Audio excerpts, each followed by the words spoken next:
Welcome to the Open Adoption Project. This is episode 115. We're the Nelsons. I'm Sean. And I'm Lynette, and today we are really excited to have another installment in our National Adoption Month series where we are doing book clubs. So every week we are talking about a different adoption-related book with an adoptee hosting our discussion. Yeah, in today's episode we have an interview with Sherilyn Swenson. And Sherilyn is an adoptee, a friend, a neighbor of ours. And I think Lynette may even say this in the beginning of their conversation, but Sherilyn was the first adoptee that we interviewed on the podcast several years ago. And her episode is fantastic. If you have not listened to it, check it out. It's great. Yeah, there's good twists and turns in her story. And she's vulnerable in the experience she shares. Yep, we love her. And we're really excited to talk to her about the book Orphan Train, written by Christina Baker Klein. And so we're just going to jump into that and hear what she has to say about that book.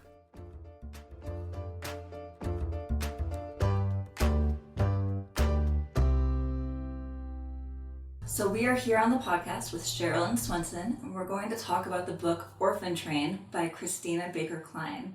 And we're really excited to have you back on the show, Sherilyn. Thank you for being here. Thank you for inviting me. So, Sherilyn, I'm pretty sure you were the first adoptee we ever interviewed for the podcast. And you have one of our most listened to episodes as well on the podcast, if you look at our history. It's probably because I tell everybody to listen to it. Well, I'm glad you do. It's a great episode. I love your episode. So we're definitely referring anyone who hasn't heard your story back to that episode. But for now, can you tell us a bit about your adoption story, a bit about you? So I was adopted in New York City. I was 6 weeks old when I was adopted. My birth mother was 17 when she had me, and she was a student at NYU. My adopted mother was pregnant and didn't tell the adoption agency. So 6 months later, I had twin sisters. So my brother was older, and then my younger twin sisters. Fast forward, I was about 32, and my parents had always had a file about my adoption because my parents believed that I should know where I came from. And on one of the pieces of paper they saved was my birth name that the lawyers had accidentally sent them.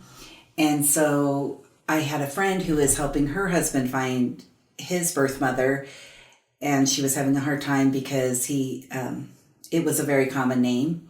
So I told her my birth name, and it's an extremely rare name, and that's the way I found my birth mother, who told me that somebody was my birth father, which it turned out 5 years later, I found out after DNA that my birth father was not my birth father, and I had another birth father. So that's a brief story. Not so brief. Yeah, check out the full one. But yes, it's a good synopsis. All right, and then you grew up in a home where you had parents who wanted you to know all of your information about your heritage. And so did your family talk about adoption openly as well? Yes, they always would say, "Oh, we chose you," and they would talk about how hard it must have been for my mother, but she was so young to give me up. And we talked about it whenever I had a question. And because my sisters were only 6 months younger than me, it also was never a mystery to anyone. So my parents never tried to hide it. We never tried to hide it. It was just normal, and it wasn't some big secret like a lot of people. My age, I'm 57, so people born in the late 60s, it was a secret and no one wanted to talk about it. Yeah, I love that your parents broke that norm. It feels like that went better for you than maybe for others who didn't have that openness. It definitely did. Yeah, good. I'm glad. All right, so we are going to talk today about the book Orphan Train. So would you mind sharing just maybe what you think a good summary of the book would be? Like, just brief, nothing crazy. So we have two stories going on. One is about a girl whose name changes several times. She's an Irish she eventually becomes an orphan and is part of the orphan train. And then we have somebody in present day named Molly who is a foster child and is being raised in the foster system. And so eventually the Irish girl, whose name eventually becomes Vivian, is meets up with this girl because the girl is helping her. And the book goes through both of their stories, mainly about Neve, Dorothy, Vivian, which are her names. But we learn a little bit about what orphan trains were like and what happened to people on the orphan trains. Yeah, and the orphan train era is really interesting to me because I feel like it was paved with these great intentions, but in practice it didn't always go so well. And so even though this book is fiction, I feel like it's a really interesting portrayal of this time in history that I didn't know about until just a couple of years ago. I was so surprised to learn about it. Yeah. I'd heard a little bit about it, and it was interesting because last night I was telling my husband just a little bit about it, and he was horrified. He's like, it feels like people being auctioned and then being used as slaves or, glorified servants. And there were a lot of issues, and it was started out as something that was meant to help the children, but I think a lot of times it didn't. Yeah, which is heartbreaking. Yeah, so how do you think your perspective as an adoptee impacted the way that you experienced this book? I think there were a few things. I think the name changes bothered me. Yeah. Everybody just thinking, well, now I have this girl, and so I can change her name to what I want it to be. Erase her history. Yes, erase her history of the past, and that was bothersome to me. I think with Molly's story, it was particularly bothersome to me because it was all about money, but that also applied to some of Vivian's situations, and it just made me think of people that I've met whose adoption stories didn't have to do with someone wanting a child and to be a parent. It was more about them being a savior, and you see that all the time where people say, oh, I'm going to have a couple of children and then adopt a few. And it's always because they're going to save someone instead of, offering some, I don't know. Yeah. There's a huge problem in the adoption community with adoptive parents or prospective adoptive parents not understanding the problems with that saviorism kind of role in adoption and how it's really not healthy for a child to be adopted with those reasons. Yeah, I'm always surprised when people say that their parents said, you should thank me. And I had the opposite experience, that my parents were always thanking me and thanking my birth mother, Yeah. So. Yeah, that's a good thing to bring up, though. It's, I think, becoming less common, I hope.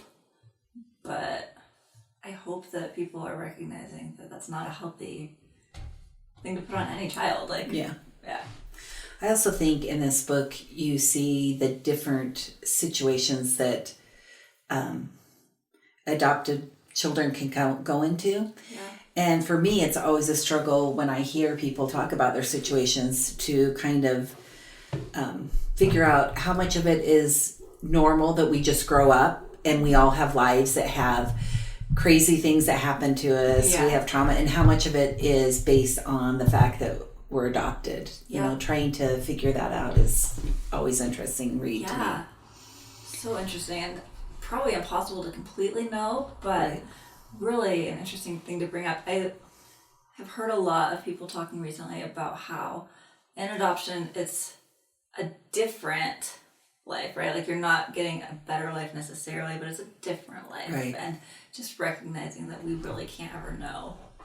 Yeah, I think even like at my age, sometimes when I'm going to sleep or whatever, I just think, oh, I wonder what it would have been like if I would have been with this other family, because I know my birth parents. Like, how would that have been different from the life I had? And neither of them seemed like they were terrible. They just were different.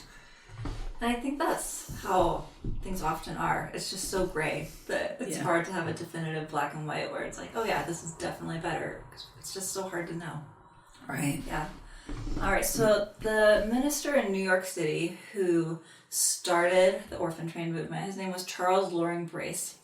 And he was quoted as saying, When a child of the streets stands before you, you cannot, in rags, with a tear-stained face, you cannot easily forget him, and yet you are perplexed what to do. The human soul is difficult to interfere with. You hesitate how far you should go.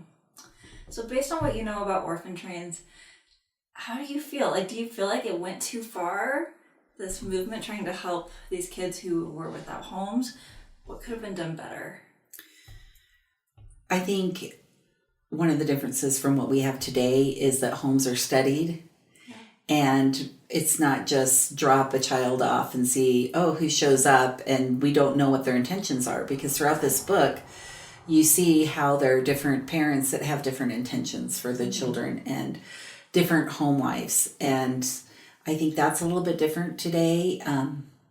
But I also think it was probably horrible to be on the streets in New York City, homeless, without food and someone to care for them, or to be in an orphanage where you didn't have that one-on-one contact with a parent. You had no bonds, really. So I don't know what the answer was, and I hope that in today's world we have better answers than they did then. Yeah, I mean, it's a small thing, but I think home studies are a huge improvement now. When I hear people complain about the process, I'm like, but aren't you so glad that this is in place, that we're hopefully being more careful about who is bringing these kids home? Yeah. So why do you think Vivian waited to share her secret? I'm trying to not spoil things too much. Of course, people know that there might be spoilers in this episode. There will be. But why do you think she waited to share her big secret until when she did? It was a really long time. And how can the adoption community maybe combat some of the shame and stigma that might get in the way of sharing secrets like that? I think you just answered the question, which is there was a lot of shame and a lot of stigma. And I think it took a while for her to trust Molly to share what had happened in her life. Yeah. And as they unpack or organize the boxes, this story unfolds, and just a lot of shame, because I myself remember when I was a teenager thinking, oh, if I ever got pregnant, I don't think I could give a baby up for adoption, because I don't want to have this like cycle that, oh, we have children and give them away all the time. And so I think having had her life and then knowing that she had to trust the child to somebody else had to be pretty hard. Yeah. Well, and I feel like sharing it with Molly, it makes sense because they both shared experiences as adoptees or children who were in these challenging situations. But also, I imagine it was harder to share that with maybe that fear of shame and stigma. And so I loved Molly's response. I thought that it was really compassionate. So were you surprised by Molly's reaction to that? I think so. I mean, I think that you would think that coming from someone who had been going from home to home, she would think more on the lines of the person, of the child, than of the mother. But she did seem to show compassion for the mom. Yeah, I was surprised. It was very mature seeming to me. Yeah. Yeah, and then were you surprised by Vivian's decision to relinquish that child? I was very surprised by that decision. I don't think in the same situation I probably would have, but I think that's kind of what we learn with adoption, is we can't be like too judgmental of the decisions. Yeah. But I thought it was interesting that she didn't think she had the capability to love someone, because she hadn't had a lot of love in her life. Yeah. That was heartbreaking. Well, and it made me wonder, like, how often these things are cyclical, like you talked about, where, like, we didn't feel love and then maybe don't feel like we can give love, and it becomes a cycle of challenging situations. I don't know. Yeah. I think we're not, sometimes people don't have that mirror in their lives where somebody's mirrored how to handle situations and how to bond with people. Yeah. Well, that broke my heart, that entire section. So I already mentioned this a little bit, but Molly supported Vivian's reunion, and she also wasn't really interested or ready in having her own reunion. So do you have any thoughts on maybe how readiness for reunion or like timing for knowing when it's right, how adoptees can figure that out? I think if you're not involved in an open adoption, when you've known from the beginning, it's really a mystery about why your parents gave you up. And, adoptive parents try to tell you a story, but they don't really know the answer, Yeah. And they don't know how the birth parents handled it, later in life, as they had to deal with the separation. So I feel like when we searching for birth parents, you need to be old enough to be able to handle it, because some people do get rejection, and rejection is really hard, especially if you think that you're searching for this one person who's going to be that person who loves you in your life, and then they feel whole. Make you feel whole. And so I think going into it realizing that there can be good and there can be bad reunions, and I had good, then bad, then good. I've had like mixed, because it's like any other relationship. You just get to know people, and sometimes it works out, but I've heard some heart-wrenching stories of people that it didn't. And if you don't have that maturity and you're not ready for that outcome that could be disappointing.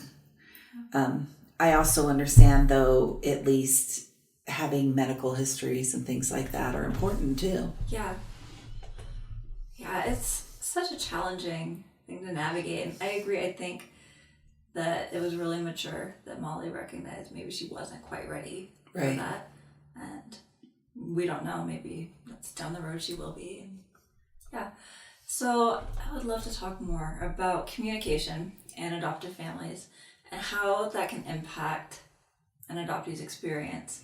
Just speaking from your own experience and then looking at these experiences in this book and seeing how communication or lack of communication might play out in different adoptive families. So in my family, being adopted was not a secret, and we talked about it. And I was in a family where it was okay to ask questions, and to be encouraged to show your feelings. So for the most part, my parents weren't perfect, but they did love me, which I think is really important part of communication and not going with fear, because I remember I had one friend who didn't find out she was adopted until she was like, she graduated about 18, 19 years old. And she really had such a hard time dealing with it, because I feel like when you keep things a secret, you're saying there's something wrong with it. And I think that can be anything in a family. When you hide things from each other, then you're saying there's something really wrong, instead of saying whatever it is, this happened and this is how I dealt with it. Or this is how this person's dealing with it. And just that recognition that no one's perfect, but how are we gonna get through this? So, but I think fear is a big reason why people don't communicate very well. I think that's so insightful. And I feel like today with adoption, it seems like we're doing better, right? We're not maybe as fearful of talking about adoption, but in other areas, I think it's still a struggle, right? Like with embryo adoption, we've been talking on the podcast about how a lot of people who are conceived using assisted reproductive technology don't find out until they're 16, 17, 18, right? It's like history just repeating itself a little bit differently. I see that on a lot of sites that have to do with DNA. That all of a sudden they're like, this doesn't make any sense. Why doesn't it make sense? So... but on the communication, I just had this other thought too, is that we need to be careful in how we communicate it, even to our friends and to other people. Because if we do need to deal with all of our feelings, but if there's a lot of negative feelings and you're sharing it, I think that's also hard on the child. So I think finding the right people to communicate with and, being, recognizing the child's feelings. Yeah. Yeah, I love that. And letting the child guide those Right. discussions. Yeah, I love that. It's wise. So, what did you most relate to in this book? What themes were most resonating with you? I think probably it was for me, I found out later in life that I was Jewish, and I'm also half Croatian or quarter Croatian and quarter English. And I know basically in American society, a lot about English culture, and I've lived there, but I feel like this disconnect. Like, I don't know what it means to be Jewish or to have these certain holidays or to even like the whole Jewish experience. Whereas I think that's what happened, like when both of these, Molly and Vivian, are adopted. It's their whole entire heritage is cut off from them, and so Molly doesn't remember enough about being Native American and all the culture that goes with it. She talks a little bit about it, and Vivian, her whole Irish culture is sort of erased from her. Yeah. People didn't want her to be Irish anymore. Now you're with me and you're going to be what I want you to be. Yeah. And so I think that kind of resonates with me, that I think that feeling that we have of where did we come from and what does it mean. So that's probably what resonated the most with me. Yeah. Well, and no matter how much you communicated with your adoptive family about adoption, they couldn't help you find those answers until you found your birth family. And so that's a really important aspect, I think, to talk about. Like, how do we help adoptees feel that connection to their culture and heritage? Right. And I think it's even more profound when it's interracial adoption and things, which wasn't the case for me, but it is. It's like you almost feel like you don't belong anywhere because you're not really part of this culture or you're not part of that one, because you're kind of straddle the two. Yeah. Oh, that's so hard. Yeah. Yeah. Thank you for sharing that. All right, so overall, would you recommend this book? Do you feel like it's worth reading? I think it's a good book to read. It's an interesting story, but I think it's one of those things where somebody threw everything in the kitchen sink in there. Like, this is all the different possibilities of things that could happen in one person's story. So you just have to kind of recognize, okay, this is a little bit unrealistic that they would be put in all these different situations at the same time. But it kind of is a good introduction to, this is what orphan trains are, this is what it was like. And I think she really did kind of tie into that cultural, disconnect that people have, and a little bit into how adoption can be fraught with people with maybe good intentions, and she showed people with bad intentions, and how things can go awry and the ways they can be okay. So yeah, absolutely. Well, and looking at so many of those different parents and homes that she lived in, there were a lot of parents who maybe did have good intentions, but weren't focused on her, right, and her needs, but maybe thinking more about their own needs. I'm thinking like the couple who wanted to call her after their deceased daughter, and it's like the same name. And a loving family. They loved her, but they wanted to replace someone. Mm-hmm. So it was just kind of a little bit. Yeah. She was never going to replace their daughter. No, and trying to make her into their daughter, pretend like the daughter didn't exist. Yeah. In a way that she was the daughter. Yeah, that was strange to me. doesn't seem child-centric at all, but it's not. It was strange, and yet it was interesting because that was the best experience that she had. Yeah. There was kind of an irony there that here these people were so good to her, treated her like a daughter, but it was their daughter, their deceased daughter. Kind of weird conditions. Yeah. So that was kind of, I think, the one thing was that neither of them ever really found a home, which was kind of sad. Yeah. Because I even feel like Vivian went through so much that even when she got married again, it didn't sound like she really found a place to call home. Yeah, well, and she still didn't feel like she could be completely vulnerable and share all these different parts of herself and her experiences. Yeah.